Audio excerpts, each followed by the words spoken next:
It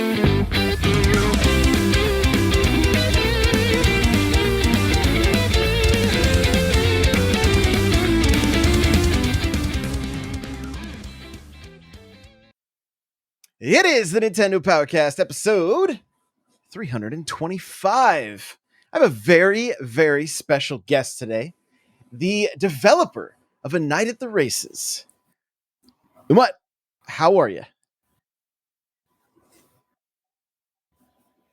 Oh, how are you? Can you hear me?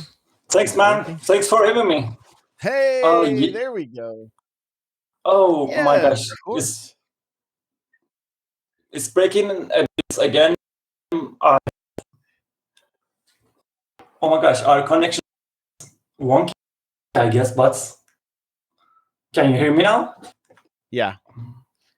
I'll start it again. Okay. Can you hear me? I feel like I'm breaking up on your end too. No. I think it's okay now. Okay, now I can see you clearly. Oh, I hope it will hold for now. Yeah. Hey, how are you? All right, here we go. Good. So, I'm going to do another intro. Here we go. What is happening? It's the Nintendo Powercast, episode 325. I'm your host, N64 Josh. My player, too, is the developer of A Night at the Races. Umut, how are you? Thanks, man. How are you? Thanks for having me, first of all. So glad to have you. Now, Umut's in Turkey, so our connection is a little bit sketchy, but I think I see green bars right now, so we're gonna keep moving forward and hope for the best here. So, my first question is, where did the inspiration come from for A Night at the Races? So this story, it's a bit long story, but I'll try to keep it short. No, I was making games before this for 10 years, I guess. I made flash games, mobile games, and stuff like that. And I was always looking forward to making my PC game and hopefully convert it to consoles, And I started a prototype back then in 2016, I guess. Multiple prototypes, actually. And this one was the only one that stick because I made some other ones and they didn't stick. I made my friends play and they said, oh, this one sucks, make this one. So you can blame them if you buy my game and didn't like my game. Okay, just don't blame me. So I was making this platformer and hoping to finish it in 6 months. But when the 6 months passed, I find myself in a place that I really didn't enjoy my game. So, even the best plans doesn't survive the reality, I guess they say. So I was looking how to improve the game. Meanwhile, the Turkey is an interesting place. It's a bit in the middle of Europe and Middle East. So we kind of consider ourselves in a place in Europe, but at the same time we are really close to Middle East, and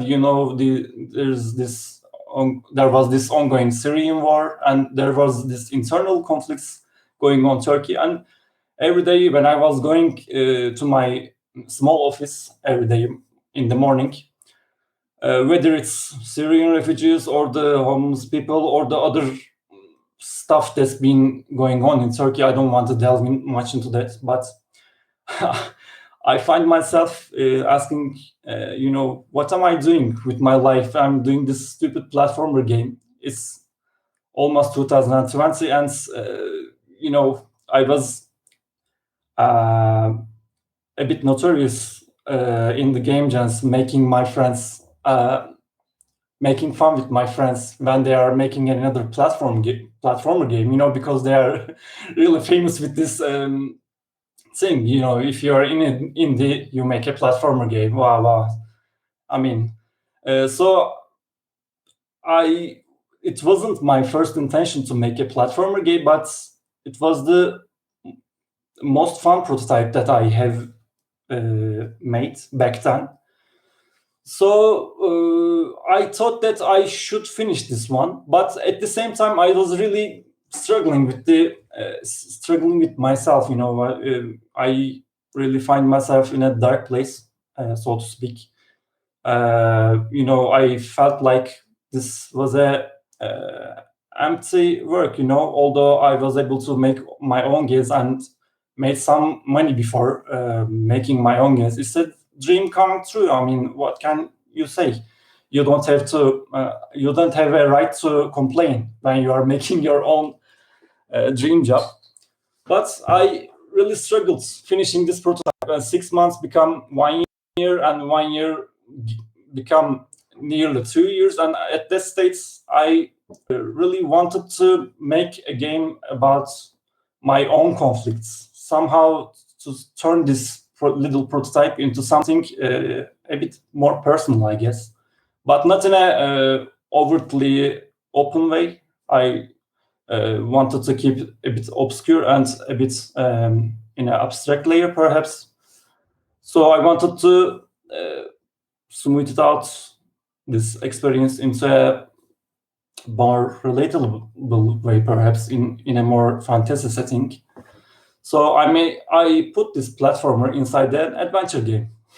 What a nice idea, you might say, but it turned out to be another hell. So it took another 2 years for me to finish.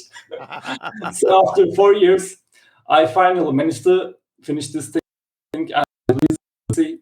Uh, luckily, with good reviews, and finally, I think I made something that I'm proud of, because that was my biggest problem when developing this, to make this something worthy, for my criteria, at least. So 2019, we released this game in December in PC. After 2 years, now we released it on Switch. So it's another dream come true. This time, my emotions are in a better state because there were people who helped me. So I'm really thankful to them. Thanks from here again. So this is the story. So you've built a game within a game. It's on the Switch. It came out September 3rd. Yes. When I first played it, and I talked about this on the Beamable Game Dev podcast. So if you guys want kind of the part 1, part 2, that's kind of what we're doing here. And so I felt like I had an emotional attachment to the game already, right? And then getting to hear your story, it was like, oh, this makes sense. Like I really felt like I was playing a piece of art, and loved it. So, oh, thanks. Where did the inspiration for the platforming game come from? Were there some specific games that you were kind of taking inspiration from, or what drew you to that genre of game? Yeah, that's the weird part, actually, because most of the time when people see, they instantly and rightfully connected to similar modern games, like Super Meat Boy or Celeste, because it's an action-packed platformer, and you need to include your reflexes. You need to be engrossed in that kind of experience. It's not for the faint at heart, should I say. But my actual starting point was a bit different. Normally, as I said, I was making Flash games back in the day, so I really like those simple runner games. But at the same time, I really like playing action games. I mean, like arcade flight games or any other type of action game that requires higher reflex flexing opportunities. So I was just trying to make something that would be fun for me, and although I like Celeste very much, which came later, or perhaps just around the same year with anightattheraces, I guess. I can't remember just now, but Super Meat Boy was before them. But so because of that, I think there is this little, should I say, disconnection um, between how my game looks and how it relates to other current modern platforming games, which are again morely action packed, not the Metroidvanias or roguelikes, but in the same style. Interestingly, most of the time, if you are a player of Super Meat Boy and Celeste, you may be drawn to my game.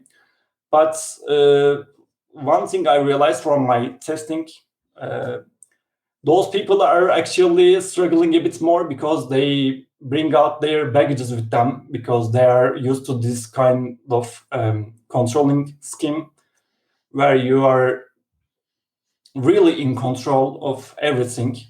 But anightattheraces is a bit different because I try to make a game where you need to go with the flow, not control the flow. Actually, it's, as I said, it's a hybrid of a runner and a platformer. So you're always running, although you can unlock a mode where you can stop that and play like a traditional platformer.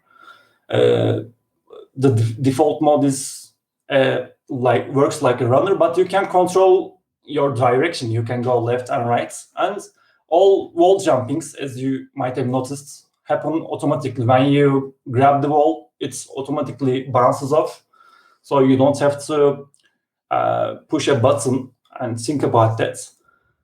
But interestingly, if you're a avid player of those kind of games, you might have to dial down a bit your pre-learned behavior, because you need to forget some of them and learn.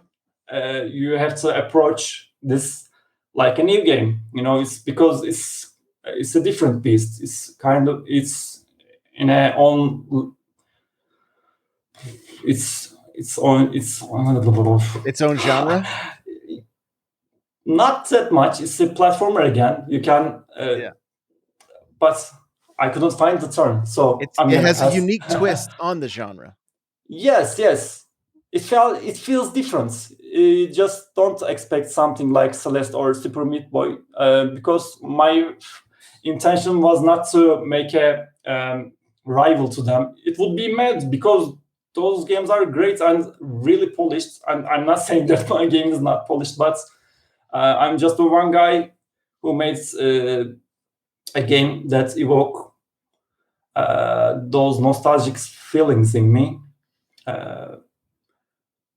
So the jury is still out on this one. I mean, I'm still reading a lot of reviews and hearing a new thing every day. So I'm really curious about what people will say about it when they play it, because I'm hearing a lot of different things, mostly good, thankfully. That's good. That's good. The you have basically combined a game within a game, right? Yes. The story is this: the character is in a bad situation. They're trying to win an arcade tournament so that they can get out of the bad situation with the prize money.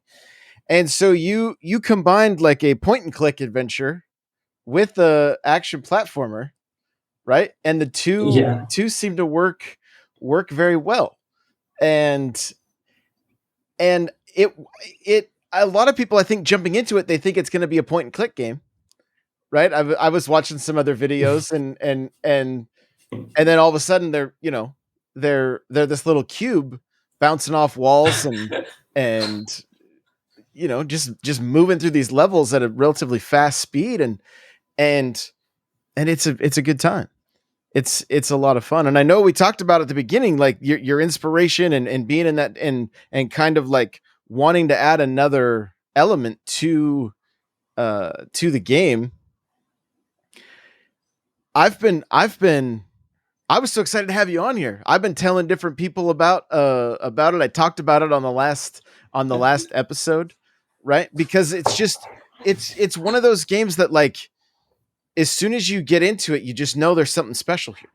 And so that's the biggest reason I wanted to be able to chat with you and figure out Hey, where that magic came from, you know? So thanks, man. Thank you. what's it been like sitting back and reading reviews? Is it a little bit nerve wracking, or you know, like, do you kind of wear your heart on your sleeve, or you know, is it? Are you doing okay? I'm doing okay actually because I was expecting much harsher reviews Mm, because I'm mostly harsh on myself. You sure. know, this was one of the reasons that this game, why this game it took so long time for me to finish, because I was constantly changing things and making it to trying to make it better in terms of accessibility and and other aspects.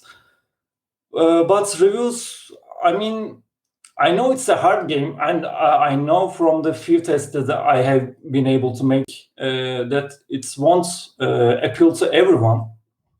But at the end of the day, the one thing that made me happy is people can see it's a fair game. You know, I was mostly afraid of that. I mean, when you make a hard game, you can this can be because of you made an unfair game. You're constantly killing someone because the control scheme isn't clear, or just some other design aspect of it is not good. I'm not saying I made a 100% uh, enough game, because it's art. You know, it's really subjective. Yeah. But I am happy that people can see my intentions and can understand the design and the goal of the design, and try to uh, play within that framework. And if it's hard for them, it's okay. But if it's unfair, this is a different problem. And so far, the reviewers seem to understand what's the goal of the game and embrace it most of the time. And also, there's a lot of accessibility options which we added into this Switch version, which helped most of the players in terms of easing into the gameplay a bit better. We gave more lives, etc. In PC version, there's this stuff already available, but they are hidden in the menus and stuff like that. And I realized that this really affects the player experience. You know, most of the people doesn't play with those options stuff. So in Switch, especially considering it's a console, it was a better decision to put them make the easier version the default version, give more lives, and making skipping level really easy from the pause menu without giving any discouragements doing that. So I guess final answer, I'm happy with the reviews. Good. I'm glad to hear that. As you know, you've talked about wanting to make a game that you enjoyed, right? Yeah. So what is your favorite part about A Night at the Races? What is it that in your mind is like, this is what I'm really excited to show everyone? I mean, although I bash platforming parts a lot because I thought that it was not enough as by itself back then to be sellable, and I added all those story to make it more rewarding. You know, there are no boss fights in this game, there are no stuff, but just a high reflex gameplay.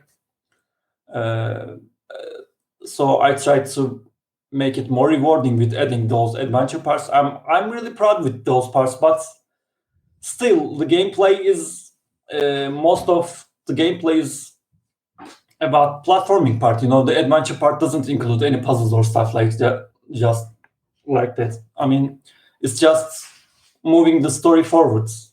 It's not going back and forth with puzzling and platforming. It's a platforming game, no excuses, right?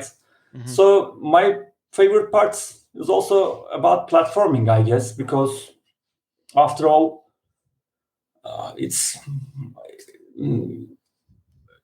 fun. It's the most fun that I felt among my games. It's the most fun thing that I made, I think. I love it. I love hearing that. That's great. It's it's a special game for sure, and I really, really hope everybody listening go and check out A Night at the Races. It's on the eShop, and Umut, I really appreciate you taking the time to chat. Is there any place that people can connect with you, like on Twitter or anything like that? Yeah. Check. Normally, I realize that my name is a bit weird. It's Umut. So I'm releasing games under the name Mushi Jukebox. You can find us just searching Google and check. You can check our Twitter, Discord, and stuff like that. And you can write from anywhere. You can send email. You can just our handle, right? Is that the right term? That's the right term. Handle thing. Yeah, our handle thing is Mushi Jukebox, and you can reach me whenever you want, however you want. So I need more reviews actually. Buy the game and let me know if I'm wrong. If this game sucks, I'm a bit. I'm a sucker for these kind of reviews. Maybe that's the thing. When there's a lot of positive reviews, but just one negative review, I'm obsessed on that, and I'm trying to understand what I made wrong. So let me know what I made wrong. Yeah, I mean it's I mean you get that feedback and you can re-examine stuff and maybe grow and improve from it, but at the same time too, sometimes it just boils down to somebody's opinion and it didn't jive with them, so it's you gotta take the good with the bad and see what you can gain from it. So thank you again for sitting down with me. If you guys want to see the first part of this, it's not really a two-part, but if you want to hear more about the game and the design and just the the ups and the downs of a game developer, go and listen to the Beamable Game Dev podcast, the latest episode that I'm launching today, actually. So it'll be episode 9, I believe. So go and check that out, and then go pick up this game. That's all I got to say. Go pick up this game. So thanks again, and we'll talk soon. Thank you, Josh. Thanks for having me. I'm really, really grateful. I've said this million times, but I'm really grateful for this opportunity. And yes, people should watch Beamable podcast. It's really good. Other developers are on it, so it's really a gold mine for me too. I appreciate it. We'll see you later. See you. Thanks.